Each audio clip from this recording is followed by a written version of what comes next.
Well, we spent several hours in the last 24 hours creeping through the woodland here. Yeah, trying to no find luck, a buck. but some days they're just not there. But luckily, a couple of weeks ago, I got this little fella. Excellent stuff. It's a beautiful little roebuck. He's in pretty good condition. The first thing we're going to do is just take out his thigh bone, really.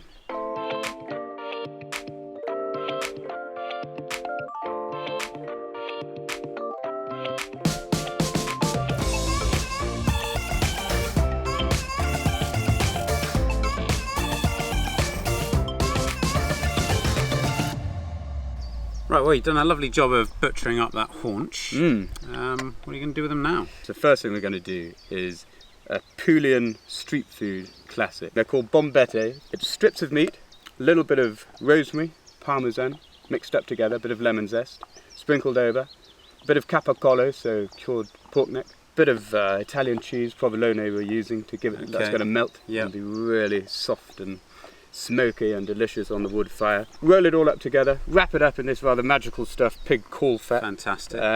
Which will hold it all together and keep it nice and moist. Hammer it into a skewer, put it on the wood fire. Beautiful. A great load of parmesan, mixed with a little bit of rosemary and some lemon zest. And that's going to go both inside and outside as a coating. So just make sure you've chopped your rosemary very, very finely. So first thing, we'll take a piece of this venison and we'll give it a small sprinkling of our parmesan mixture. Smoked mozzarella. It's got enough flavour without being too strong to overpower the venison. We just added a little bit of capicola on there, and then I'm just going to season a little bit. Pepper's important, especially with the addition of that cheese and lemon zest as well. You need that pepper. And then we just roll it up. Let's start from this end because he's a bit thinner. And then finally, Caul fat. Caul fat. Oh, these are so delicious. It's such a brilliant little dish. Something nice for the barbecue. It's something a little bit different that perhaps people haven't tried before. Oh, absolutely. And if you weren't using venison, I mean, obviously, we're here to talk about game, but you could use any meat you... In Puglia they do use quite a bit of wild boar. Yeah, okay. For them. Any kind of red or pink meat. So just press them all down a little bit so they flatten off slightly, ready for the barbecue.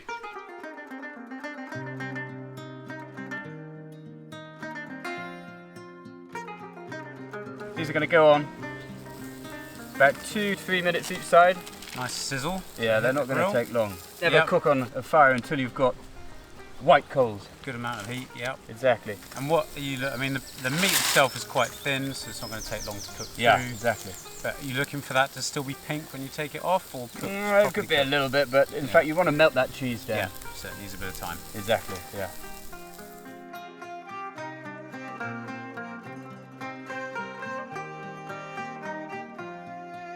So here they are, bombette pugliese, done with some venison. They smell terrific. They smell great, don't they? Just as we'd find them in some little street fair in Italy. Perfect. What are we drinking? So the thing for me about this dish is, although it's red meat, you've got the cheese in there, you've got the charcuterie, and you don't want anything really heavy, robust to kind of overwhelm the flavours that we're going to encounter. And Pulian reds tend to be really quite robust. So if you go to the north, particularly to Piedmont in the northwest, you get much more kind of delicate expression. This is Barbera from Marcarini. What you get from Barbera is the kind of that classic sort of crunchy, fresh Italian style we were talking about earlier. Crunchy, nice dry finish. Nice ripe fruit going through it as well. So it should be generous enough to enjoy, but not overpowering for the bombette. Cool, let's give them a go, shall we? Yeah. After you.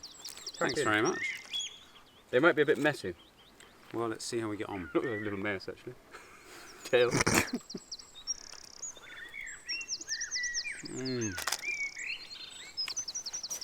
That's delicious. It's great, isn't it? It goes so well with the venison, in fact. Because it's quite punchy, the venison. It can stand up to all those other flavours.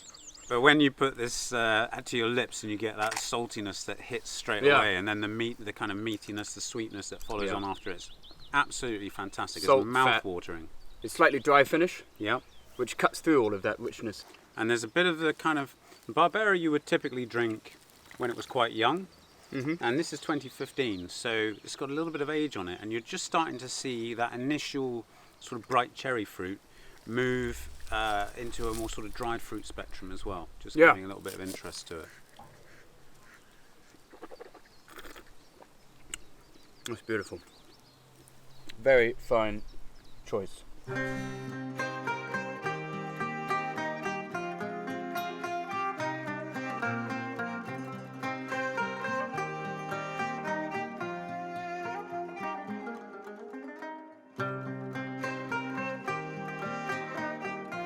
For the main event, glorious, warm barbecue weather. Absolutely superb. Be madness not to. Keep it simple. I'm just chopping up a bit of this venison haunch, and I'm going to put it into this marinade here. All these lovely Greek flavours. We've got oregano, thyme, rosemary, lemon zest, bit of salt and pepper, olive oil, a little bit of mint and some crushed garlic. You're going to put that in there.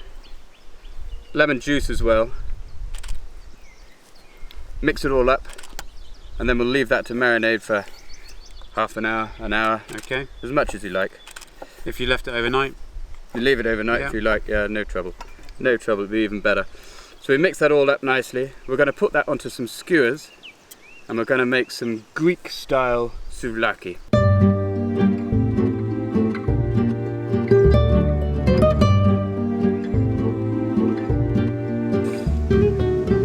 So after these have marinated now for half an hour, I'd say is enough. And we'll just harpoon these little chaps, and they'll literally be ready to go.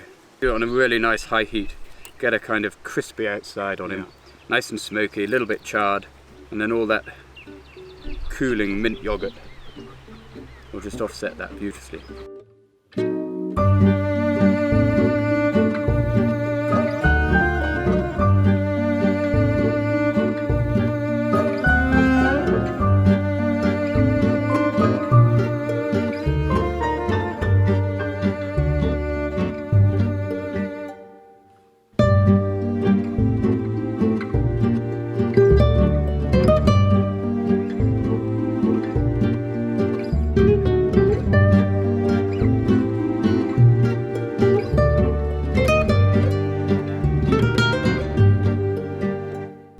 Well, this definitely looks like the sort of food you want to get properly stuck into. You do. There's no airs and graces with this kind of food. It's, it's Greek for Christ's sake. Let's get involved,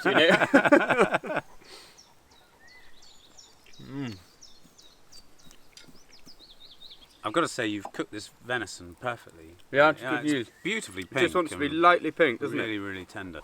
You did me a real favour by going for the souvlaki, because it gave me an opportunity to highlight one of my absolute favourite estates, Lairakis. They're based in Crete. They've been going since 1966, and they've become the absolute champions for the native grapes of Crete. And Pleto, which is the grape variety that the white wine is made from. You're about the only bit of the label I can read, actually. Well, that was on the border of extinction. Really? When they brought it back. And this wine is the only 100% Pleto bottled anywhere in the world, so it's completely unique. And it's got this kind of lemon verbena sort of quality to it. It's quite tropical, but it's got a nice kind of citrus weight as well. And that is, I've been led down that path by the yogurt and the hummus and those really fresh kind of Mediterranean flavours. But then you've got the venison, which introduces that rich smoky element, so I think maybe we need a bit of red with that. This again is a native variety, so Kotsifili is a native variety to the Hellenic islands, but in Crete it's a particular speciality. They've blended this with Syrah, which is an international grape that people will be well familiar with. So I'm interested to see really what works best. Well, we better start with the white then. Yeah. What do you call it? Pleto. Pleto. Well, but if you, if we've got any Greek viewers, we are going to get letters about my pronunciation. There's no question. I'm sure. God, amazing finish with the dill. Yeah. Amazing finish. Yeah, quite sort of brings it out. Herbaceous character in the wine. Beautiful. How about this red then? Quite meaty, isn't it? It's quite meaty. It kind of screams the Mediterranean with all the kind of dry herbiness that it's got. And it is quite meaty, and I think it does need something robust Very much. to go with it. Very much. and it's got that, the finish is quite dry, so having something to go to kind of, balance that out is a real treat. Good So news? we didn't have any success with the deer this morning, but No, he's evaded us, and here's to him. Cheers. cheers.